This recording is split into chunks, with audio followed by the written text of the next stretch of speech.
Welcome to another edition of This Week in Crypto with the CoinRoutes team. It is January of 2024. It is the 19th of January, and somehow this year it feels more like March already because these weeks have been so long with all the stuff going on. Talking about the markets and all of what has me in a tizzy, let's start with Carl. Thank you, Dave. Yeah, what a crazy week it's been. Past couple weeks have been absolutely wild. Just to recap it, we have Bitcoin sitting around 42K. So the last 24 hours have been extremely volatile. We saw it, drop from 43,000 and a really strong bounce off of 40K. And then, as everyone knows, it sort of sold off into the end of last week. So since then, we're basically flat on the week on Bitcoin. Similar story with ETH. Trading right around where it opened on Monday. And, a lot of the alts, while there is a slightly bearish sentiment on the Twitter community and everything seems to kind of just be chopping it up, despite the, bearish bias that many people share right now. On the other hand, we had the stock market. We saw the Dow Jones, the S&P, the NASDAQ all trading at their all-time highs coming into close on Friday. It's really interesting to see Bitcoin and the S&P and TradFi markets kind of losing parity. We've seen that more increasingly over the past couple months, but that's something we'll talk about. Gold relatively flat this week. The dollar, not much to talk about. Same with oil, but we're going to cover it all as we always do. The top stories, price predictions, ETF news, and I think we'll start there. So, I mean, as you guys probably saw, we've seen a lot happening with these ETFs, with the outflows coming out of Grayscale, inflows into Fidelity and BlackRock's ETFs, and yeah, let's start there. Dave, why don't you bring us in with some of your thoughts? Yeah, well, just the facts. I mean, BlackRock was one of the fastest ETFs to $1 billion ever. Fidelity got to $1 billion today.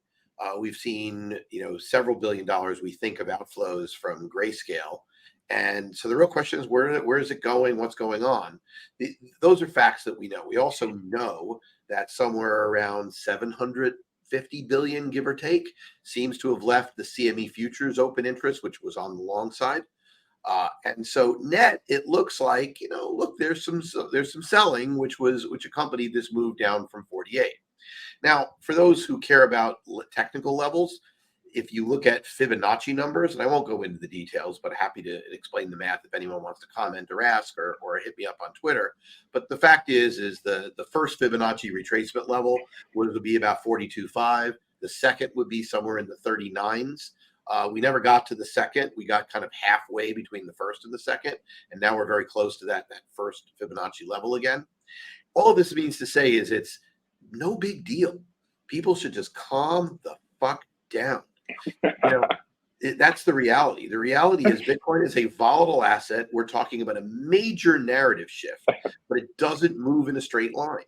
And yeah, we've had some selling. There are some people who bought Grayscale GBTC like I did. I bought Bitcoin effectively at between $12,000 and $13,000. Some people, not me, because I haven't sold a share. Some people are selling it at a slight discount now, saying, "Hey, well, it's a good trade. Let's take the trade and move on to the next trade." That's going to happen. That's what happens in markets. The fact is, people get afraid when they see it falling. I mean, we saw all the usual suspects. I mean, Peter Schiff and all these other guys basically saying, "Oh, they're dancing on Bitcoin's grave" when it dropped from 48 to 42, which is hysterical because they were dancing on Bitcoin's grave at 16,000 too. I just don't understand it. I mean, to you guys, it must be interesting. You see all these old dudes saying this shit, and you wonder, what the hell. Right? I mean, what do you think about that, Jacob? You Absolutely. I was just going to ask you, Dave. You're talking about buying Bitcoin between 12 and 13,000. So that was at a discount when GBTC was pricing Bitcoin around there. And so you were talking about this earlier, but some of the outflows that we're seeing right now could be just people taking profit on some of that trades. Yeah. Those trades that they took earlier this year or earlier last year. Yeah, of course. Of course, it's what makes a market, especially people, look, you have these huge paper profits and it starts to drop. People immediately sell. How many people do you probably don't because you're younger. I know lots of people who bought Amazon, after the crash of the internet bubble. They doubled their money and they were so happy. They took their money off the table. Oh, look, I doubled my money or I tripled my money. And of course, it proceeded to go up by 20x. But, look, they sold. And guess what? If there weren't dumb people to sell, then you wouldn't have people making money in markets. And so the real question is identify the major trend and follow it. Now, if you're trading, that's a different story, right? If you're Yeah, trading, absolutely. And an interesting trend that I saw, just speaking numbers with the volumes with the ETF. I mean, the volumes for the Bitcoin ETF have been absolutely incredible, right? An interesting take I saw was someone was saying that hyped up ETFs like this usually have a massive day in terms of volume, and then it teeters off and decreases throughout the next week. What we actually saw with Bitcoin this past week is the volumes increased over the course of the week. I think that's interesting and definitely a testament of like there's a lot of interest in this product. It's not every day or with every ETF that kind of volume continues to persist into the market. And so, obviously the demand's there, the interest is there, and the prices are just going to fluctuate like they normally do. People, yeah. I mean, look, Yeah, Dave, I thought you had a great point about how this is a natural sell-off, right? The narrative is resoundingly positive. There's been no structural changes. So that's what's important to notice with the sell-off, and it's a healthy retracement level, right? 10% is a reasonable number for Bitcoin. and at the end of the day, that's what I think it is. So, look, we will see. But, there are a couple of other stories this week that I think are worth talking about. I mean, the first one, Jacob, you were pretty annoyed about it a few weeks ago when I mentioned it, which is the IRS was going to require, as part of the infrastructure bill, everyone who received $10,000 worth of any crypto to actually have to report it and report customer names and things, which in many cases they didn't know. Particularly if you're miners and you're selling a block, etc. So they rolled it back. So I imagine that you feel pretty good about that. I feel great about that. So I was reading that article on Cointelegraph, and the interesting part of it was they were completely right. They had no way of even abiding by the law. So not only is the law absurd in nature, it's absurd in the manner that no one even knows how to follow it, right? So big win for the crypto community. I think it's a testament to how closely knit it is and how reasonable, right? Everyone across the world within our space agreed, look, it's not that we don't want regulation. It's not that we're not unwilling to follow rules. You have to give us a framework that allows us to do so. I mean, and that goes into the next case, which is the next story, probably maybe the most important story of the week, although there's no ending to it. So it's sort of like part one. Right? It's that there was a hearing a couple days ago between Coinbase and the SEC in front of Judge Falia on Coinbase's motion to dismiss the SEC's lawsuit. And it was 5 hours of lawyers and the most well-prepared judge anyone I've ever seen or talked about. And I know lots of lawyers think that she may have been the most well-prepared judge for a hearing ever, effectively dispensing with their pre-canned statements and grilling them each with some double-digit number of pages of questions, both to Coinbase and to the SEC. And the takeaways from this hearing range from no effing way will the judge dismiss, which I think is most likely. It's dismissing a case before you hear findings of fact are very, very few and far between. But the standard of proof that the SEC is going to have to win is very, very large. Now, I've heard lawyers say, oh, well, it's going to be really hard for Coinbase to say that none of these tokens are securities and go finding a fact one by one. But the real issue isn't whether they're securities or not, although that may matter. What matters most is could Coinbase have reasonably understood that the SEC would say these are securities, and the chance of that is basically zero. And that's the important thing here. And I know people will say, "Oh, well, ignorance of the law isn't a defense," but this isn't law. This is an agency making an interpretation of law, and that's very, very different. So this is a big deal because right now the issue that overhangs not Bitcoin and probably not Ethereum, although they won't say for sure, for all the crypto exchanges are what tokens can they list, and will Coinbase and Kraken and Bitstamp, etc., will they all survive? And the answer, in my mind, is more likely today than it was on Wednesday. And in all likelihood, this SEC won't be around to see this case to fruition, because even for the SEC to win, it's going to take years. They could easily lose in the short run, but they can't win in the short run. And I think that matters. Yeah, look, I think it's going to take a while. I mean, it's growing pains, right? We have not been as progressive as Europe, Singapore, or Dubai in terms of regulation. But this is the most positive I've been about the US and the future of crypto here. So I'll take baby steps at this point, and I'm looking forward to. I think we just need to onboard more reasonable exchanges too within the US. Bring in a reasonable derivatives exchange, right? The Yeah, absence of FTX did hurt American traders a lot. that's That means a true. lot coming from our resident bear, Jacob. It's good to hear you say that, my man. I mean, it's funny. You rarely get poor buying when everyone's fearful, and you rarely get rich buying when everyone's greedy, right? You can get rich buying when everyone's greedy when it's the early stages of a massive run. But when things are selling off and finding a bottom, and this is how bottoms are formed. I mean, they take a while, but it feels like we are consolidating gains in the middle of a bull run far more than it feels anything else. And so I think that matters. I mean, I have a quick one-off for you guys. How do you react to the two stories about Trump over the last 2 days? That first, he's doing a Bitcoin ordinal set of NFTs, and second, that he came out and categorically said he will not allow a CBDC to get developed. Is that going to be enough to persuade crypto people that they're going to have to suck it up and vote for him over Biden? Well, look, I think whether you're right or left, I think he did a lot of things financially that made sense. And this isn't a comment to my allegiance, but I don't think President Biden curated as healthy of an economy. And you can back that up by statistics. So I think a lot of people are going to lean towards him. I think him getting elected is bullish, not just for crypto, but for basically every other asset class.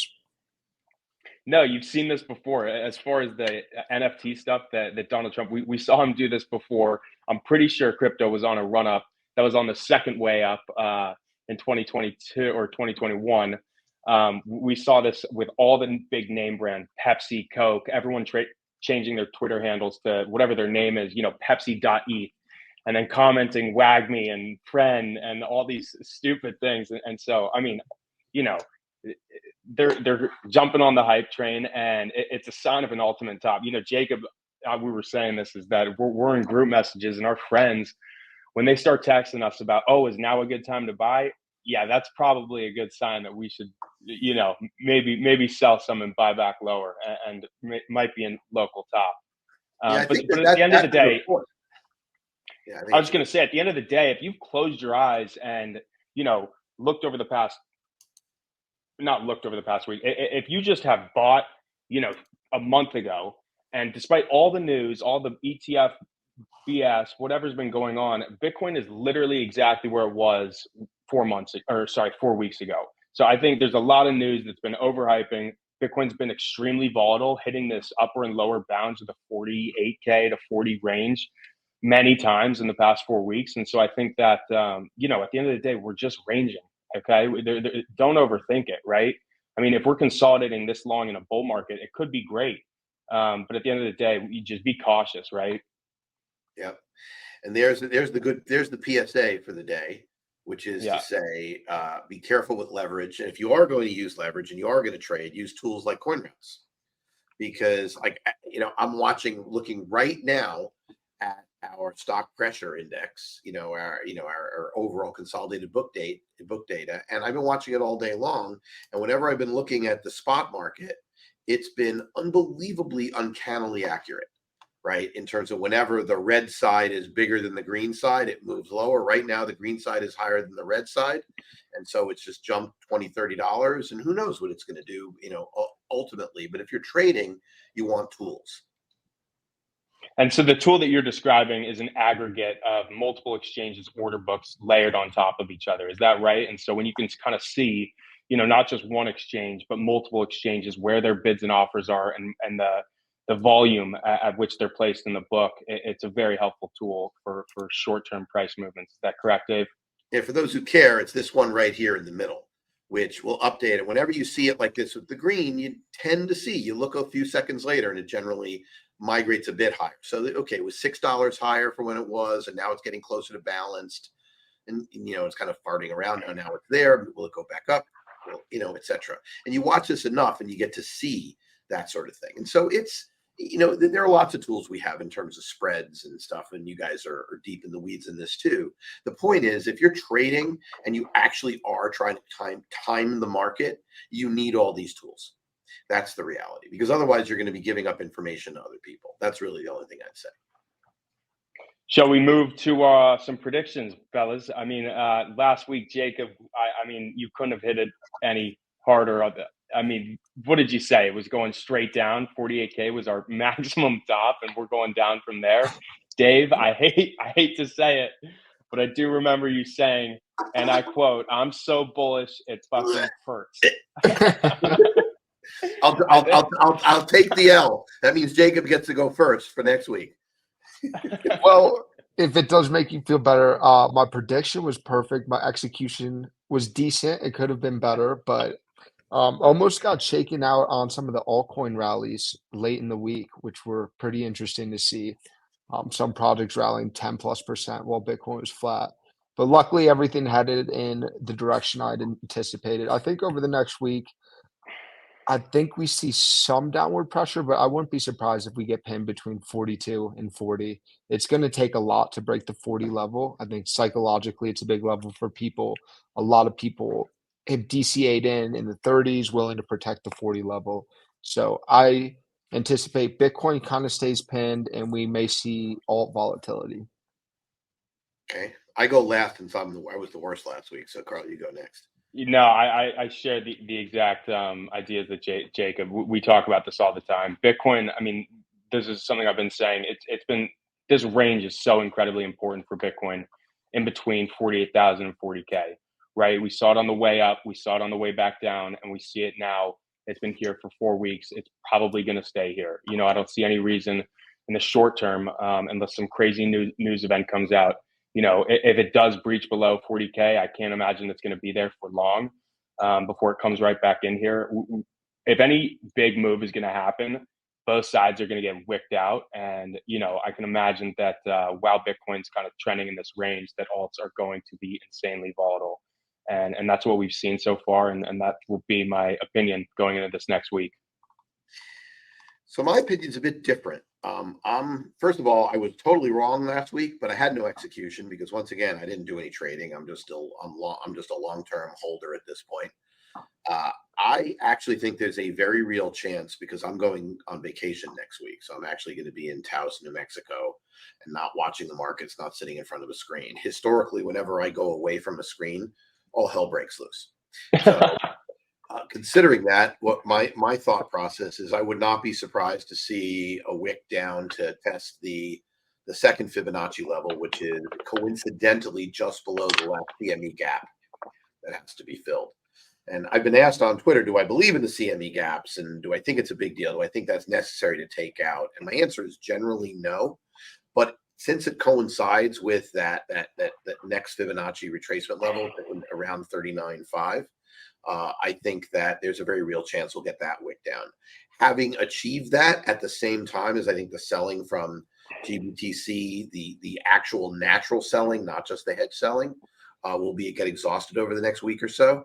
I wouldn't surprise to see a real base and a pretty substantive rally. My guess is the rally will happen next week. If I had to guess, I'd say we're right where we are come a week from now, but having visited the 39.5, 39-ish level, it generally overshoots when it does that. So yeah, I think the week after, if that happens, we'll be set for a very real chance of one of those face melting rallies.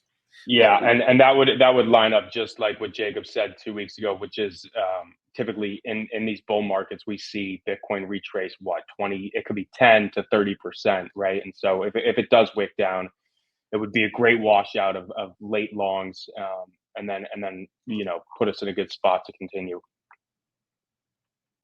Yep, and that is really the thought. So I guess we'll all see. But in any event, lots going on, and sort of these days, as Jacob put it, it's like William Faulkner, sound and fury signifying nothing.